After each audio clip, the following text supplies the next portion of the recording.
Hello बच्चों, good morning. Welcome to my YouTube channel VK classes online study में मैं विजय त्रिपाठी आपका स्वागत करता हूं। आज हम लोग क्लास 12 मैथ के सेकेंड चैप्टर्स को पढ़ेंगे। सेकेंड चैप्टर हमारा है डिटरमिनेंट्स। इसके फर्स्ट चैप्टर में हमने इनवर्स ट्रिग्नोमेट्रिक फंक्शंस के बारे में पढ़ा था, उससे रिलेटेड क्वेश्चन को सॉल्व किया था। तो आज जो हमारा चैप्टर है डिटरमिनेंट्स, हमें आज इसमें ये जानना है कि डिटरमिनेंट्स होते क्या हैं, डिटरमिनेंट का नोटेशन क्या होता है, डिटरमिनेंट का रिप्रेजेंटेशन कैसे हम कर सकते हैं उसको, उसके कॉन्स्टिट्यूएंट्स क्या होते हैं, उसका शेप कैसा होता है, उसका एक्सपेंशन कैसे करते हैं हम सब। तो इन सब बातों को हम इस लेक्चर्स में डिस्कस करेंगे। तो हम लोग को सबसे पहले जानना है कि हम किसी भी चैप्टर्स को पढ़ते हैं तो सबसे पहले जानना है जरूरी है कि वह चैप्टर्स क्यों पढ़ाया जा रहा है, उस चैप्टर्स का यूज क्या है, आखिर क्या है उसमें ऐसा जिसकी वजह से वो हमें पढ़ाया जा रहा है। तो ये सारी बातों को ध्यान में रखना चाहिए। तो डिटरमिनेंट के पहले हम लोग चलते हैं साइमल्टेनियस इक्वेशन पे। युगपत समीकरण होते थे। युगपत समीकरण जब होते थे तो उनको सॉल्व करने के लिए बहुत ज्यादा प्रॉब्लम्स होती थी। उस प्रॉब्लम्स को सॉल्व करने के लिए डिटरमिनेंट का डेवलप हुआ, विकास हुआ। डिटरमिनेंट में हम लोग को पढ़ना क्या है, मेन सबसे पहले इसके कुछ टॉपिक्स हैं। इंट्रोडक्शन के बारे में हम लोग जानेंगे, किसका परिचय क्या है। नोटेशन एंड सिंबल जानेंगे, इसका नोटेशन क्या है, सिंबल क्या है, संकेतन तथा प्रतीक। Shape and constituent of a determinant जानेंगे कि सारिक का रूप क्या है और उसके अवयव क्या है। उसके बाद एक्सपेंशन ऑफ डिटरमिनेंट जान जाएंगे। हमने आपको बता दिया, हमने बताया कि सारिक का जो या डिटरमिनेंट का जो मेन उद्देश्य है कि वह साइमल्टेनियस इक्वेशन को सॉल्व कर लो। इसको सॉल्व करने के लिए हम लोग डिटरमिनेंट को स्टडी करते हैं, पढ़ते हैं। अब हम लोग ये देखते हैं कि नोटेशन क्या होता है। तो नोटेशन पे चलते हैं। जैसे हम लोग मान लेते हैं let a1x plus b1y is equal to 0, एक इक्वेशन है फर्स्ट। ऐसे ही a2x plus b2y is equal to 0, equation second. हमने दो इक्वेशन मान लिए।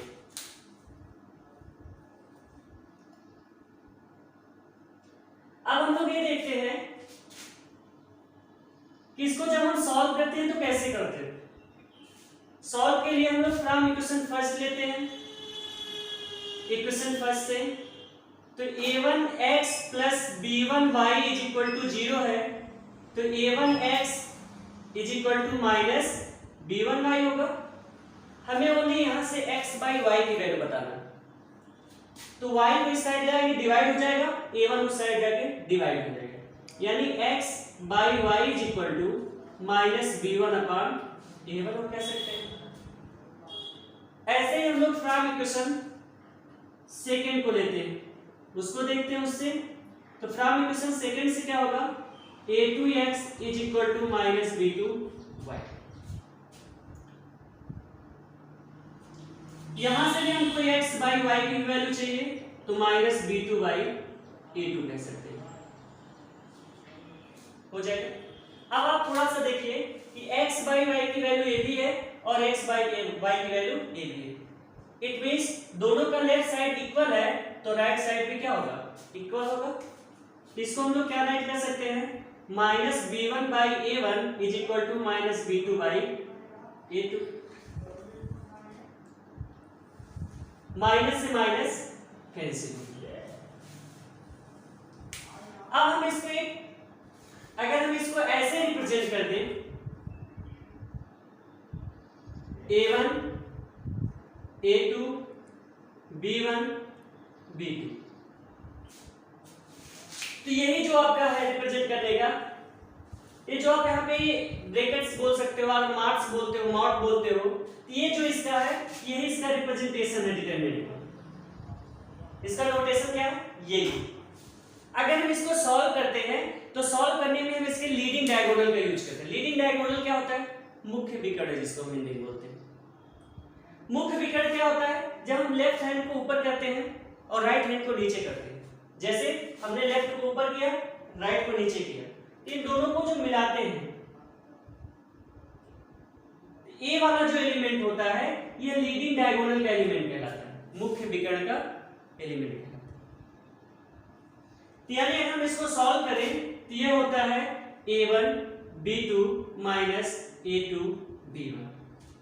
अगर हम इसको फिर से रिप्रेजेंट करना चाहें तो फिर ऐसे कर सकते हैं। तो ये हो गया उसका डिटरमिनेंट का नोटेशन, कैसे हम उसको नोटेट करते हैं। अब उसका नोटेशन के बाद हम लोग देखते हैं कि जो डिटरमिनेंट के कॉन्स्टिट्यूएंट्स होते हैं, जो उसका शेप होता है वो कैसा होता है। डिटरमिनेंट का जो शेप होता है वह हमेशा स्क्वायर होता है। डिटरमिनेंट का शेप क्या होता है? हमेशा स्क्वायर होता है, यानी डिटरमिनेंट हमेशा स्क्वायर फॉर्म में होती है। अरे स्क्वायर क्या होता है? अब स्क्वायर के लिए हम लोग को जानना होगा कि रो क्या होता है और कॉलम्स क्या होते हैं। रो क्या होते हैं? जैसे हम तो जान गए थे डिटरमिनेंट है हमारे पास, ये क्या है? डिटरमिनेंट। हम इसको इरेज कर रहे हैं। अब हम लोग को ये जानना है कि शेप उसका स्क्वायर फॉर्म कैसे हो सकता है। जैसे हम सबको ये पता चल गया a1 b1 a2 b2। इसमें हम ये देख रहे हैं कि तो डिटरमिनेंट है। डिटरमिनेंट में a1 a2 b1 b2 जो है वह डिटरमिनेंट के कॉन्स्टिट्यूएंट्स हैं, मतलब डिटरमिनेंट के अवयव हैं। a1 a2 b1 b2 सारे के क्या है? अवयव। अब हम बात करते हैं कि जो ये एलिमेंट्स है, अब ये एलिमेंट्स व्यवस्थित है कैसे? देखिए अगर हम इसको बात करें तो ऐसे है और ये ऐसे। जो हॉरिजॉन्टल लाइन होती है, क्षैतिज लाइन जिसको हम बोलते हैं, क्षैतिज रेखा, हॉरिजॉन्टल जो होता है उसको हम लोग बोलते हैं रो। क्या बोलते हैं? रो, जिसको हम हिंदी में कहते हैं पंक्ति। क्या कहते हैं? पंक्ति। क्षैतिज रेखा को या क्षैतिज लाइन को पंक्ति कहते हैं। जो वर्टिकल लाइन होती है, वर्टिकल मतलब ए वाली और ए वाली, इसे हम लोग बोलते हैं, जो वर्टिकल लाइन होती है, कॉलम। क्या बोलते हैं? कॉलम। अभी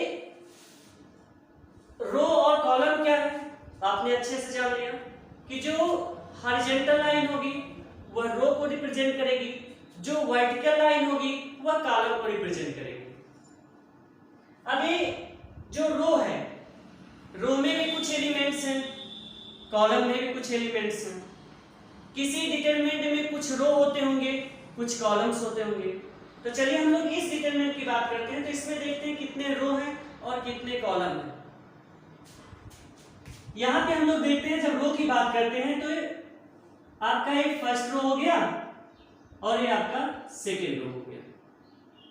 कितने रो है इसमें? 2 रो है। कॉलम की बात करते हैं तो ये आपका फर्स्ट कॉलम हो गया और ये आपका सेकेंड कॉलम। थोड़ी सी चीज में और देखना है कि जब हम रो को रिप्रेजेंट करते हैं तो रो को R1 से रिप्रेजेंट करते हैं। किससे? R1 से, यानी ओनली R से। तो यहाँ 2 रो है, एक R1 और एक R2 हो जाएगा। ऐसे जो कॉलम्स होता है उसको हम C से रिप्रेजेंट करते हैं, C से प्रदर्शित करते हैं। ये 2 कॉलम्स थे तो C1 C2 हो गया। तो हम लोग को पता क्या चला कि जो डिटरमिनेंट होती है, डिटरमिनेंट में जो कॉन्स्टिट्यूएंट होते हैं वो व्यवस्थित होते हैं, अरेंज्ड होते हैं। अरेंज कैसे होते हैं? वह कुछ रो में होते हैं और कुछ कॉलम से होते हैं। तो उसमें कुछ रो और कुछ कॉलम्स होते हैं। जो हॉरिजॉन्टल होती हैं उसे रो कहते हैं जो वर्टिकल होते हैं उसे कॉलम कहते हैं। रो को R से रिप्रेजेंट करते हैं और कॉलम को C से रिप्रेजेंट करते हैं। हमारा मेन टॉपिक है कि डिटरमिनेंट स्क्वायर कैसे हो। स्क्वायर का मतलब होता है number of row is equal to हो जाए नंबर ऑफ कॉलम के। Number of row is equal to number of क्या हो जाए कॉलम। अगर पंक्तियों की संख्या बराबर स्तंभों की संख्या हो जाए, कॉलम को क्या बोलते हैं हिंदी में स्तंभ और रो को क्या बोलते हैं पंक्ति। अगर किसी भी डिटरमिनेंट में पंक्तियों की संख्या स्तंभों की संख्या के बराबर हो जाए और number of row is equal to number of column हो जाए तो वह डिटरमिनेंट स्क्वायर फॉर्म में हो जाती है। अब स्क्वायर फॉर्म में होती है तो उसका कुछ ऑर्डर होता है। ऑर्डर क्या होता है, जैसे हमारे पास यह डिटरमिनेंट है और इसका हमें ऑर्डर बताना है। ऑर्डर में देखते हैं कि इसमें कितने रो हैं, 2 रो है।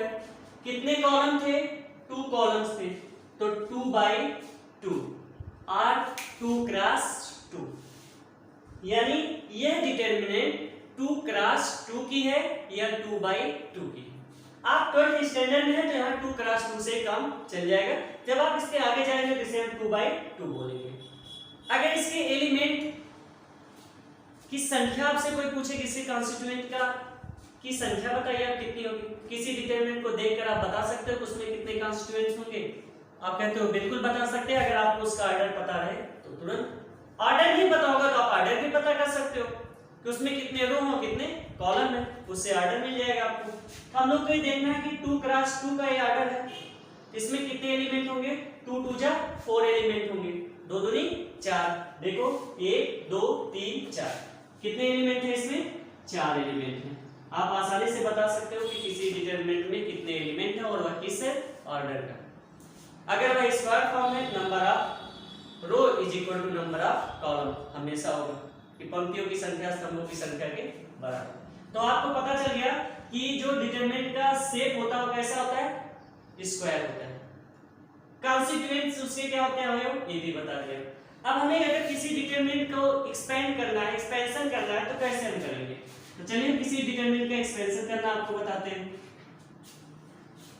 इसके बाद इससे रिलेटेड कुछ क्वेश्चन आपको सॉल्व करने हैं और फिर आप आसानी से एक एक्सरसाइज सॉल्व कर सकते हो। देखिए जैसे हमारे पास एक डिटरमिनेंट है 1 2 3 4, ये किस ऑर्डर की है तो इसमें हम लोग काउंट कर लेते हैं। फर्स्ट रो सेकंड रो, इसमें कितने रो हैं 2, कितने कॉलम है फर्स्ट और सेकंड, यानी सेकंड कॉलम, 2 कॉलम्स हैं, यानी 2 क्रॉस 2 ऑर्डर का है।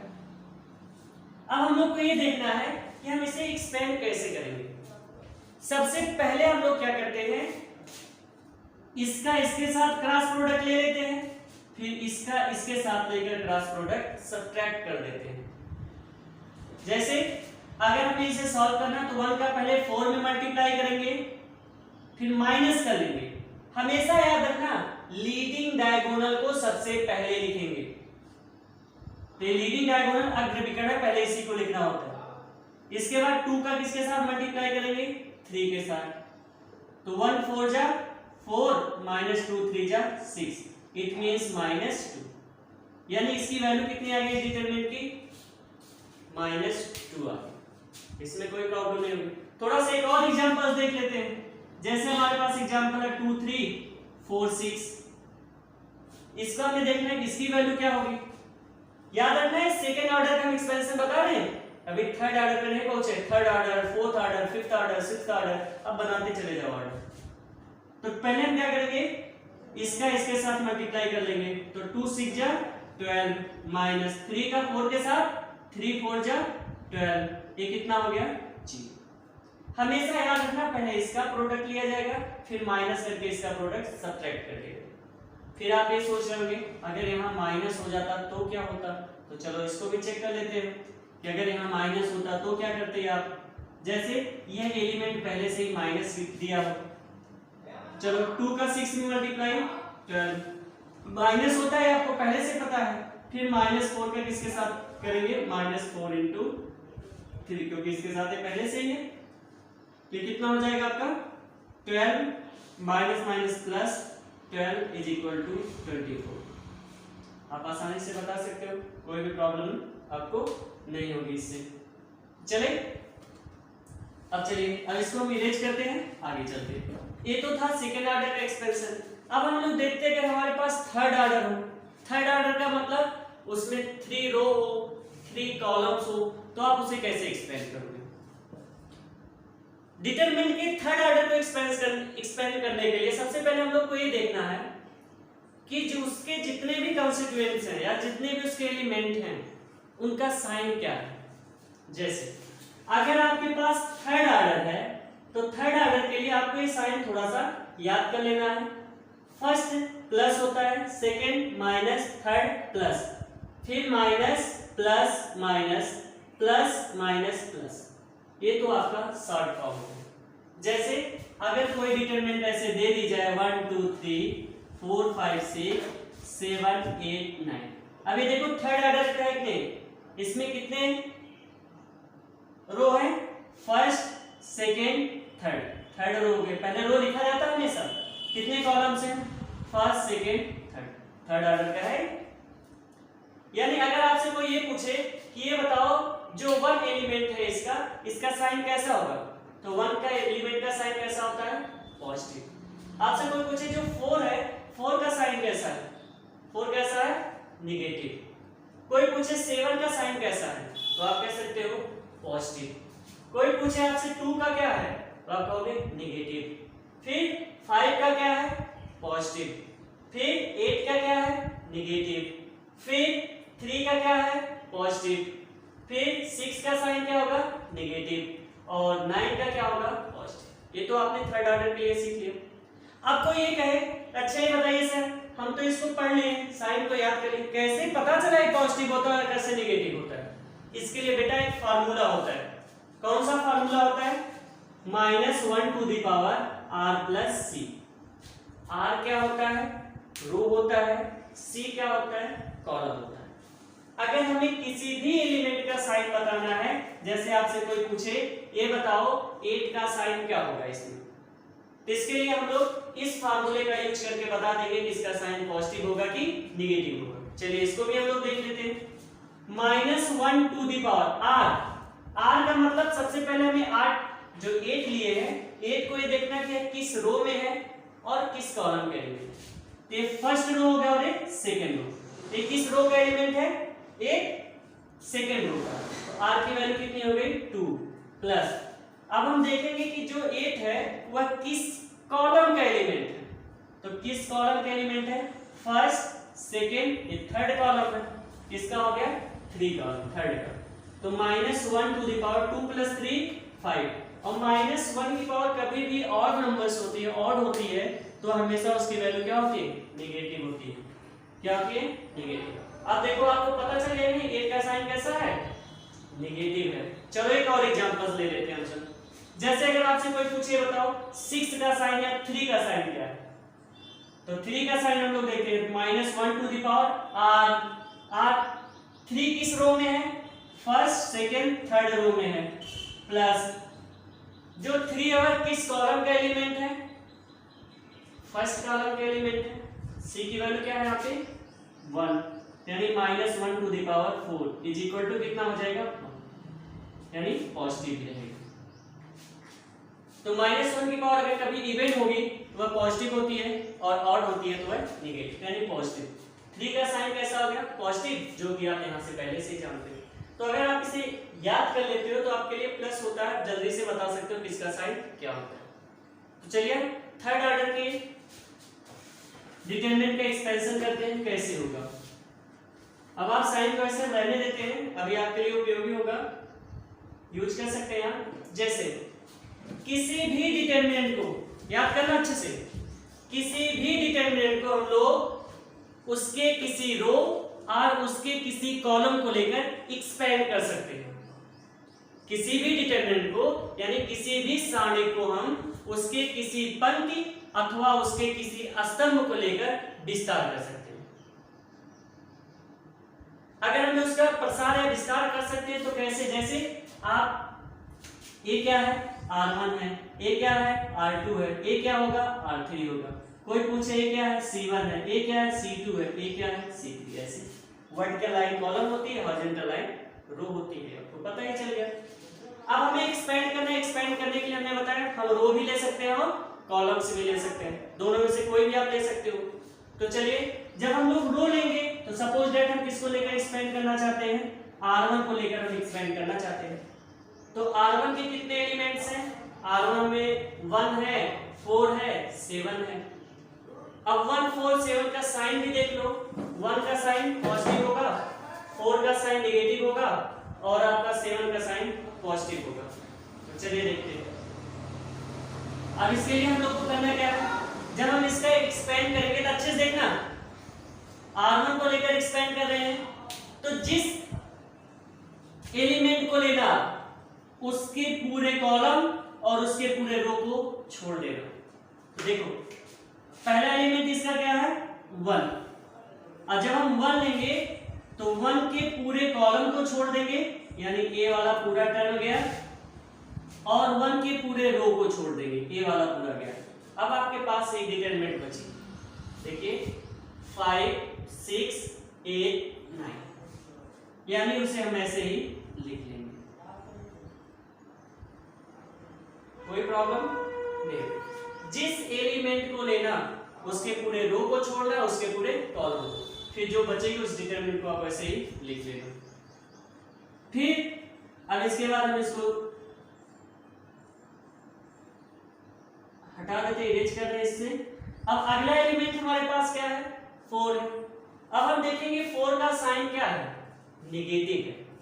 हम लोग सबसे पहले यहाँ क्या लिखेंगे -4। फिर हम देखते हैं जब -4 लेंगे तो आपको पता है 4 का पूरा रो छोड़ना हमें, ये तो पहला रो इसका गया है, ये पूरा ये गया है, तो इस रो में था फर्स्ट में, रो को छोड़ दिया हमने। अब देखेंगे 4 किस कॉलम में है, सेकेंड कॉलम में है, इसका मतलब ये भी गया। अब आपके पास क्या बचा, यहाँ 2 बचा, यहाँ 3, यहाँ 8, यहाँ 9, तो 2 3 8 9, कोई प्रॉब्लम नहीं होनी चाहिए आपको। जब 4 को लिया हमने तो उसके पूरे रो को छोड़ दिया, उसके पूरे कॉलम को, 2 3 8 9 बचे डिटरमिनेंट आपकी जो बनी उससे, इसको भी इरेज कर रहे हैं। इसको जब इरेज कर दे रहे हैं तो फिर अब आपके पास अगला एलिमेंट क्या होगा 7 होगा। फिर देखेंगे 7 का साइन क्या है पॉजिटिव, इसका मतलब है +7 होगा। जब हम 7 को लेंगे फिर उसका पूरा रो और फिर उसका पूरा कॉलम, तो 7 किस रो का है, फर्स्ट रो का है। किस कॉलम का है, थर्ड कॉलम का है, इसको पूरा छोड़ दिया। बचा कितना 2 3 5 6। अब आप किसी भी सेकेंड ऑर्डर को आसानी से सॉल्व कर सकते हो डिटरमिनेंट को। अभी आप देखिए इसकी वैल्यू कितनी आती है, सॉल्व करते हैं। 1 से मल्टीप्लाई होगा तो वही रहेगा, 5 का 9 में हो जाएगा 45, 6 का 8 में तो माइनस करना होता है, तो 6 8 जा 48 -4, 2 का 9 में करेंगे 18 -3 का 8 में करेंगे 24, कोई प्रॉब्लम नहीं। हमने बताया ना इसका प्रोडक्ट लेते हैं फिर इसका माइनस करके सब्ट्रैक्ट कर देते हैं प्रोडक्ट लेके। तो चलिए +7, 2 का 6 में मल्टीप्लाई 12, फिर -3 5 जा 15, इसी को सॉल्व करना है। 45 में से 48 माइनस होगा, सब्ट्रैक्ट करेंगे -3 माइनस, देखो 18 में से 24 माइनस करना है तो -6 होगा, और -6 का -4 में मल्टीप्लाई +24 हो जाएगा, +7, 12 में से -15 -3, तो -3 +24 -21, ये कितना हो जाएगा 24 -21 और 3 24, यानी ये क्या हो गया 0। इस डिटरमिनेंट की वैल्यू क्या आ गई 0 आ गई, कोई प्रॉब्लम नहीं होनी चाहिए आपको। यानी आज आप सेकेंड ऑर्डर के डिटरमिनेंट को एक्सपेंड कर सकते हैं, थर्ड ऑर्डर के डिटरमिनेंट को एक्सपेंड कर सकते हैं। ऐसे हम लोग अगले लेक्चर्स में फोर्थ ऑर्डर के डिटरमिनेंट को रिप्रेजेंट यानी एक्सपेंड करेंगे। इसको हम इरेज कर देते हैं। आप आसानी से ऐसे किसी भी थर्ड ऑर्डर के डिटरमिनेंट को एक्सपेंड कर सकते हैं। तो फिर आज के लिए एक्सरसाइज के कुछ ऐसे ही क्वेश्चंस हैं जो थर्ड ऑर्डर के हैं, सेकंड ऑर्डर के हैं, आप आसानी से उनको सॉल्व कर सकते हो।